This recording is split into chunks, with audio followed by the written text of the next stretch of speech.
La chute de Bachar al-Assad en Syrie devrait pouvoir nous interpeller, nous en tant qu'Africains, surtout ceux émanant des pays de l'AES. Et pourquoi? Tout à l'heure, vous allez comprendre. On a vu que ces derniers jours, en fait, la Russie, qui est par ailleurs très occupée, bien sûr, militairement en Ukraine et aussi dans la région de Koursk, désormais, n'avait pas non plus cherché à forcer absolument la décision et à garder à tout prix, à sauver une fois de plus le soldat Assad et à plus ou moins accepter l'issue qu'on voit désormais aujourd'hui. N'a pas envoyé beaucoup d'hommes en fait en Syrie pour essayer de récupérer tout ça et de sauver le régime syrien. Et donc la Russie finalement a accepté un peu le sort du régime.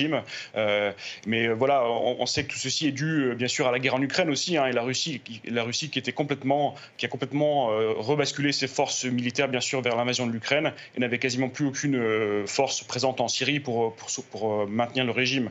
C'est au vu de ce conflit qu'on a compris que lorsque la Russie est face à un dilemme, lorsqu'elle est face à des choix plutôt difficiles, elle est prête même à sacrifier son plus proche allié, la Syrie. Rappel, pour ceux qui ne le savent pas, la Syrie a toujours été un allié de longue date pour la Russie. De tous les pays arabes, c'est avec la Syrie que la Russie entretient ses liens les plus étroits, ses relations bilatérales les plus importantes. Alors, comment vous expliquer qu'à la dernière minute, la Russie ait abandonné la Syrie de Bachar al-Assad à son propre sort? On a tous été témoins de ce fait-là. Comment est-ce que la Syrie a été abandonnée, et ce, au vu et au su des autorités russes? D'un point de vue géopolitique et géostratégique, la Syrie de Bachar al-Assad a toujours représenté un enjeu majeur pour ce qui est des intérêts russes dans cette partie du monde. Alors, pourquoi est-ce que les autorités russes n'ont pas daigné assister une énième fois de plus leur allié de longue date, qu'est le régime de Bachar al-Assad?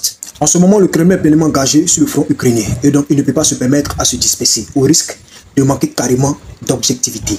Le fait de devoir diviser ses forces et ensuite orienter une partie de ses ressources militaires vers la Syrie en vue de soutenir le régime de Bachar al-Assad risquait de la compromettre sur le front ukrainien. Et donc face à ce défi, la Russie était contrainte de faire un choix. Celui de sacrifier carrément la Syrie de Bachar al-Assad pour se focaliser sur la question ukrainienne.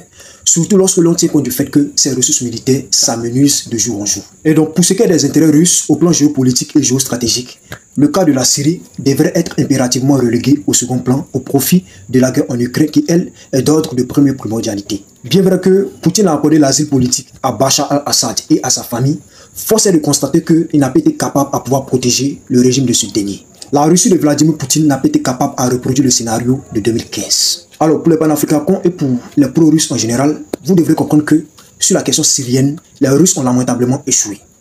Même si de votre élan à vouloir chaque fois recontextualiser les faits pour vous donner une raison apparente en prétextant la cause géostratégique, une chose est sûre et qui s'avère être indubitable, c'est que c'est un régime pro-russe qui vient de tomber. Pour ramener la situation en Syrie en l'adaptant au contexte africain, tout en faisant allusion à la Confédération des États du Sahel, vous devrez comprendre que de la même façon dont la Syrie de Bachar al-Assad a été abandonnée, larguée par la Russie de Vladimir Poutine et ce, pour des raisons géostratégiques, c'est de cette même manière-là que vous, en tant que pays appartenant à l'AES, vous pouvez également vous faire abandonner, vous faire larguer comme du caca qui sort dans de l'anus. Il faut que vous compreniez quelque chose une bonne fois pour toutes. Vous n'avez jamais été au cœur des priorités de Moscou.